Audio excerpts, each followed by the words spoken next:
Well, here is the latest snub to U.S. veterans in the Iraq War and the Afghanistan War once you come home.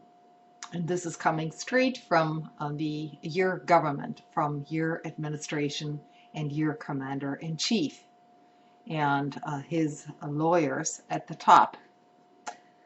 It's an article entitled "Veterans Not Entitled to Mental Health Care, U.S. Lawyers Argue," and this comes straight from the Justice Department.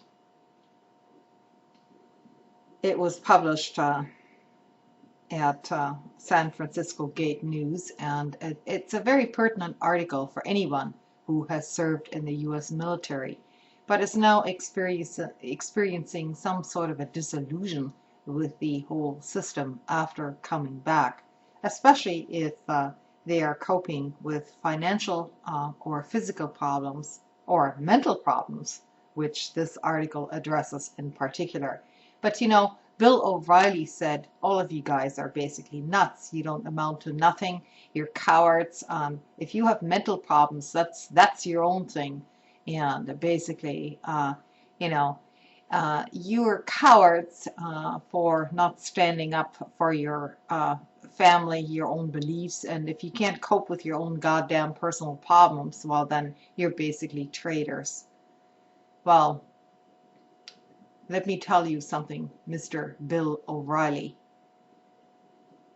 Most upstanding citizens in this country also are for the veterans who are coming back from these wars, and we will support them more than you will through your continuous talk about tax cuts and so on, because taxes occasionally do benefit some people, even though you don't put that out there.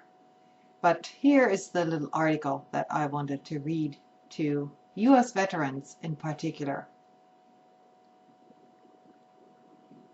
The arguments filed on Wednesday in a federal court strike at the heart of a lawsuit filed on behalf of veterans that claim the healthcare system for returning troops provide little recourse when the government rejects their medical claims.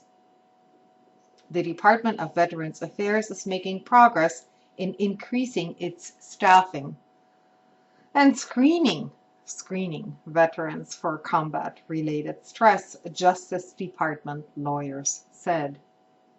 But their central argument is that Congress left decisions about who should get the care and what type of care to the VA and not to veterans or the courts.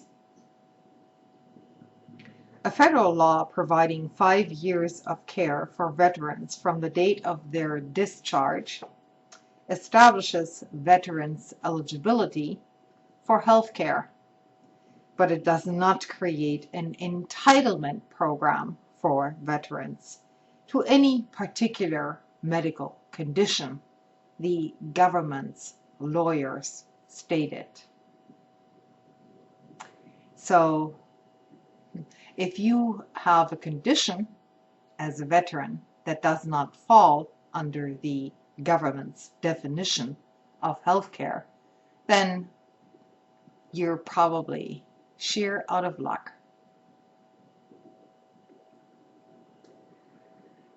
That's pretty lamentable, I would say, after, probably giving a year or 2 or 4 years or signing up again for service in order to protect freedom in this country. Whatever is left of it, Veterans need to know in this country that the government thinks all their benefits are mere gratuities. In other words, you've just been placed on the welfare roll, dear veterans. Your service was appreciated while you were doing doing dirty stuff in other countries, but now, if the money should flow your way, you better shape up or you ship out. That's what the government is essentially saying to you.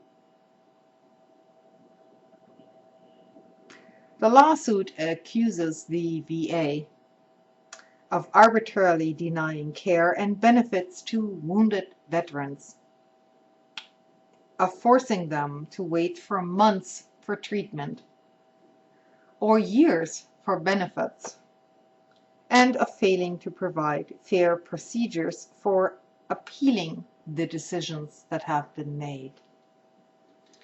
And basically, most veterans can tell you the same story, although they might not be as outspoken as some of them. You know, the VA has hired 3,800 people to deal with these problems, mental problems, but that's not nearly enough because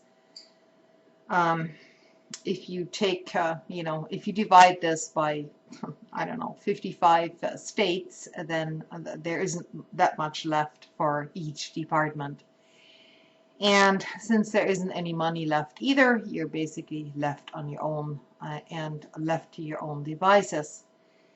And so nowhere do I see any explanation of what kind of system they have in place that deal with suicidal veterans.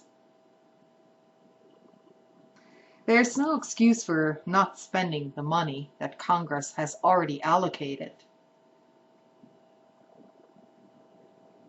for mental health care in terms of Veterans Affairs.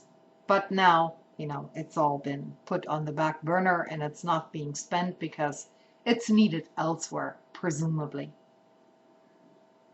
And $60 million is essentially left on the table when people are going out and killing themselves after their service and after they feel no longer needed by society and utterly useless.